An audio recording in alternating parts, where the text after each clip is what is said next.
Vasistha continued, having manifested in the infinite consciousness, the mind has by its own nature spread itself out.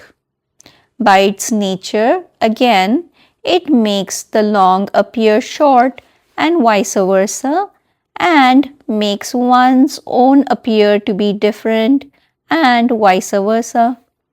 Even a little thing which it touches, it magnifies and makes its own. In the twinkling of an eye, it creates countless worlds, and in the twinkling of an eye, it destroys them. Even as an able actor plays several roles, one after the other, the mind assumes several aspects, one after the other. It makes the unreal appear as real and vice versa, and on account of this, it seems to enjoy and to suffer. Even that which it gets naturally, it grabs with hands and feet, and as a result of this false sense of ownership, it suffers the consequences. Time, as changing seasons, is able indirectly to bring about changes in the trees and plants. Even so, the mind makes one thing appear to be another by its powers of thought and ideation.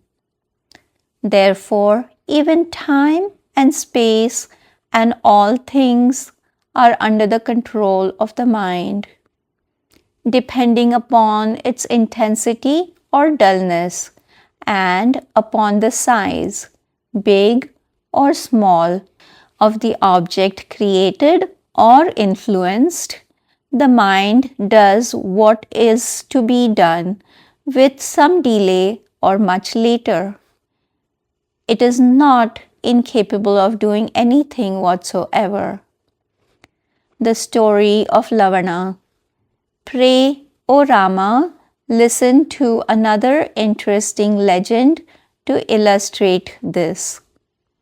In a country known as Uttara Pandava, in whose forest sages dwelt and whose villages were beautiful and prosperous, there reigned a king known as Lavana, who was a descendant of the famous king Harishchandra.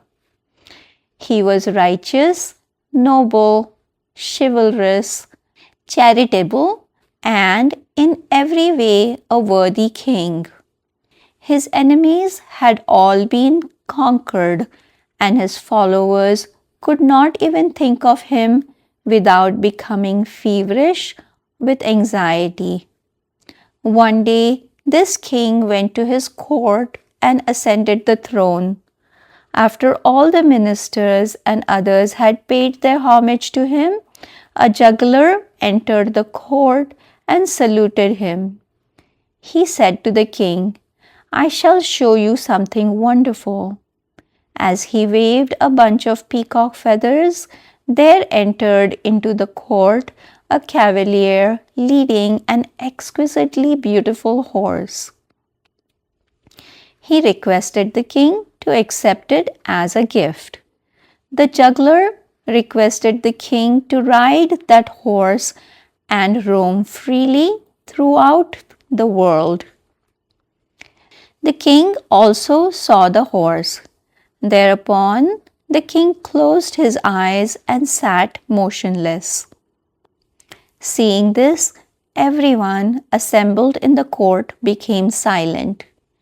Absolute peace reigned in the court, and no one dared to disturb the king's peace.